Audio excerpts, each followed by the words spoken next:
দেখুন আমি তপসে মাছ নিয়ে নিয়েছি। এই যে তপসে মাছের আজকে ঝাল বানাবো সর্ষে বাটা দিয়ে। আমার গরম হয়ে গেছে, কড়াতে আমি তেল দিয়ে দেবো। এটা আমার গরম হয়ে গেছে আর মাছে আমি নুন হলুদ মাখিয়ে নিয়েছি। এবার আস্তে আস্তে মাছগুলোকে আমি ছেড়ে দেবো। পোস্তটাকে আমি একটু ঘুরিয়ে নেবো। ঘুরানো হয়ে গেছে, এর মধ্যে আমি একটু সাদা সর্ষে নিয়ে নেবো। এই যে দেখুন সাদা সর্ষে নিয়ে নেবো। কালো সর্ষে দেখুন, একটু কালো সর্ষেও নিয়ে নেবো। সর্ষে পোস্ত বাটার মধ্যে আমি 4টে কাঁচা লঙ্কা দিই। দেখুন মাছগুলো আমার ভাজা হয়ে গেছে। তেলে আমি কালো জিরে ফোড়ন দিয়ে দেবো। সর্ষে পোস্ত বেটে রেখেছিলাম, এটা এখন এর মধ্যে আমি দিয়ে দেবো।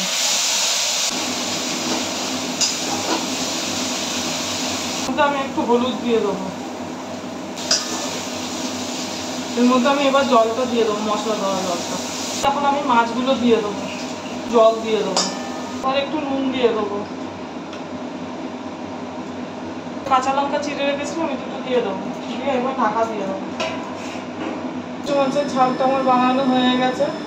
এইভাবে বাড়িতে বানিয়ে করে খাবেন, ভালো লাগবে। আর আমার চ্যানেলটা লাইক, সাবস্ক্রাইব আর শেয়ার করে দেবেন।